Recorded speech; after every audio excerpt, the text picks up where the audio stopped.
清淨經》。老君曰：大道無形，生育天地；大道無情，運行日月；大道無名，長養萬物。吾不知其名，強名曰道。夫道者，有清有濁，有動有靜。天清地濁，天動地靜；男清女濁，男動女靜。降本流末，而生萬物。清者濁之源，動者靜之基。人能常清淨，天地悉皆歸。夫人神好清，而心擾之；人心好靜，而欲牽之。常能顯其欲，而心自靜；情其心，而神自清。自然六欲不生，三毒消滅。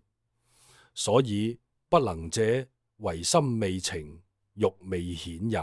能顯之者，內觀其心，心無其心；外觀其形，形無其形；遠觀其物，物無其物。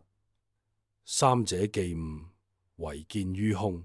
觀空亦空，空無所空，所空既無，無無亦無，無無既無。湛然常寂，寂無所寂。欲豈能生？欲既不生，即是真淨。真常應物，真常得性。常應常靜，常清淨矣。如此清淨，漸入真道。既入真道，名為得道。雖名得道，實無所得。為化眾生，名為得道。能悟之者，可傳聖道。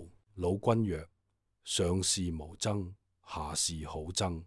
上德不德，下德執德。執着之者，不明道德。眾生所以不得真道者，唯有妄心。